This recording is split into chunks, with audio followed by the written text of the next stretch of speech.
So you start off by isolating the radical. That means the square root part, or whatever it is, has to be by itself.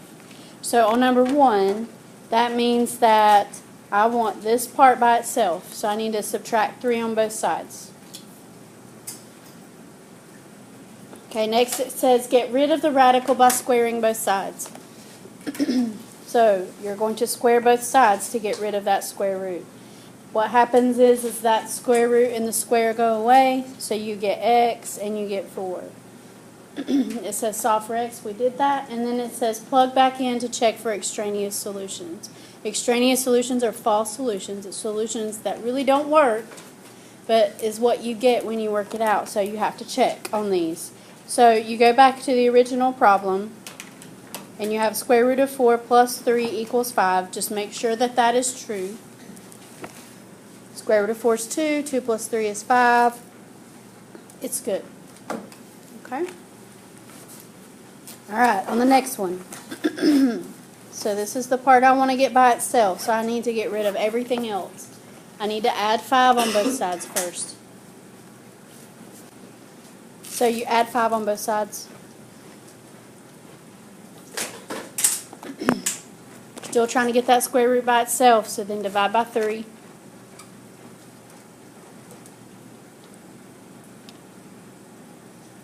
Now that we have the square root by itself, we square both sides.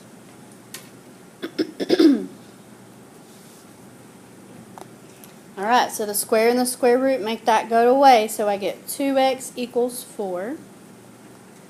And then again, you can continue to solve for x, so you divide by 2 on both sides.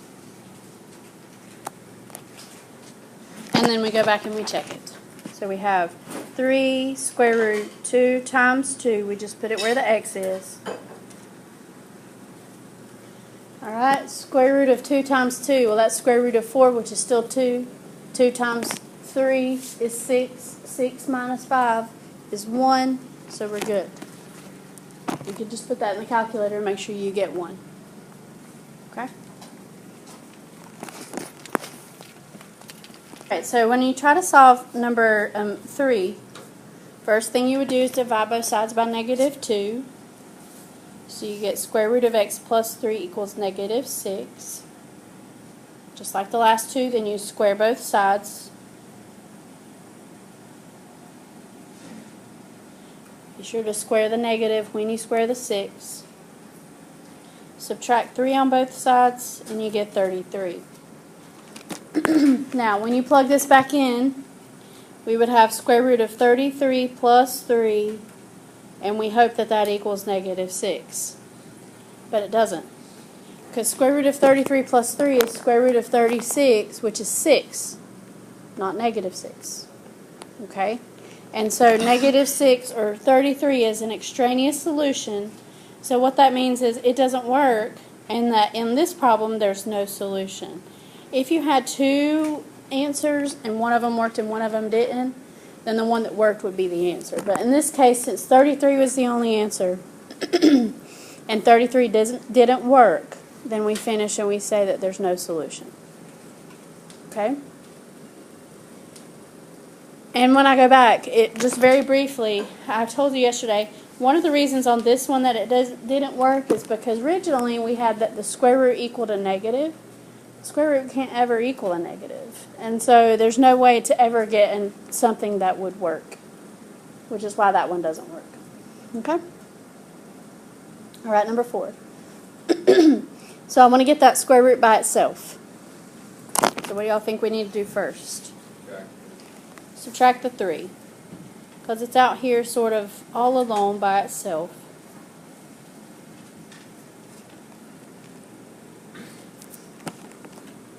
Alright, I need to get rid of the square root, so what's the next step? Square both sides.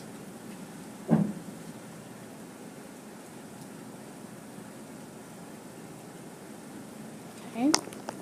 And now it's just a normal equation that we solve. So subtract 6 on both sides. 75. Divide both sides by 5.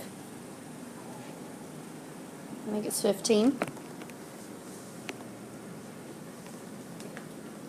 And then we go back and we check it.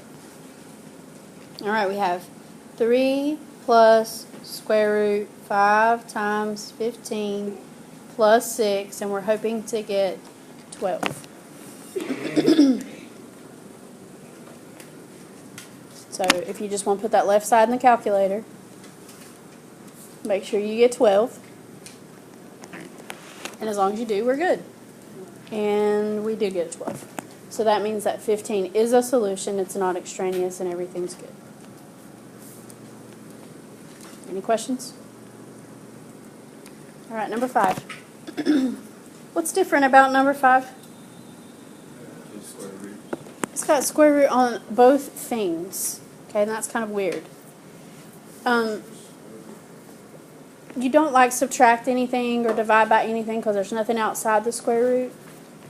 But what you do is you just square both sides originally, and the square roots in the squares go away. So you just get what's underneath those square roots. So you get x plus 3 equals 5x plus 29. And then you just solve the equation just like you normally solve an equation. You'll move the x's and get them on the same side. You'll get the numbers on the same side and then divide. I'd probably move and get the x's on this side just to make it positive. It really doesn't matter though. And then subtract the 29 on both sides.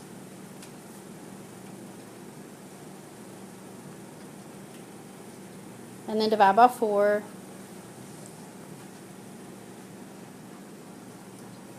And if you reduce that, you get negative 13 over 2, I think. Or you can have a decimal, negative 6.5. Now, when you check this one, you have to take that, whatever you get, and you have to put it in for x on both sides. And like you work out one side, and then you work out the other side, and you make sure the two things that you get are the same. Okay? So we got negative 13 over 2. So we would do square root of negative 13 over 2 plus 3, and we'd see what we get. And then we would do 5 times negative 13 over 2 plus 29, and then we would see what we get, and then check and see if those two things are the same. Okay? If you do this negative 13 over 2 plus 3, and if you do this, you get negative 3.5 for both of them. Okay? However, when you take the square root of that, you're getting a no solution, or it says undefined, something about, I don't know what it says exactly, but something about being undefined. Okay? Well, the fact that it's undefined means that even though the solution works, like it's correct, they both give you negative 3.5, it really isn't correct because you can't take the square root of it, and you've got to take the square root of it to have a problem. Okay? So this is another one where it really doesn't work because those give you no solution, and there's really no solution there. So if you plug it back in and it comes up as undefined, it's a no solution kind of problem because that can't work. You've got to be able to get an answer. All right, last one. This is another weird one, but it's okay, we can do it. There's nothing to do with the x that's on the right. Like you can't subtract or divide or anything like that. So what we want to do is we want to square both sides first, just like we did. But when I square the on the right, when I square that, you get x squared. And this isn't just a normal simple equation that you just solve. So this is what I would do. I would start by moving everything on the same side as the x squared. And then you have to solve it for x. Now, when you have x squared in the problem, there's different ways that you can solve it. There's quadratic formula. There's factoring. Or there's Desmos. Okay? You can decide which of those are the best method for you. Okay? The easiest is probably going to be Desmos, because what you do is you graph x squared minus x minus 12, and then you click on the zeros. Now, you can totally do the quadratic formula. You can totally factor it and then solve it. But easiest is probably just putting it into the calculator at that point. And the reason is because there's an x squared. Okay? So put it in the calculator, go to Desmos, put it in, and click on the zeros and tell me what the zeros are. Alright, so if you do that, you should get x equals -3 and x equals +4. That's the zeros. That's the places where it touches the x-axis. Is everybody getting that? Alright, we're not finished because we need to check the solutions now. Now, what can happen is that both of them can work, one of them can work, or neither of them can work. So lots of different combinations can happen. So we need to check it. So first of all, if we check the -3, we're going to do -3 plus 12, and we want that to equal -3.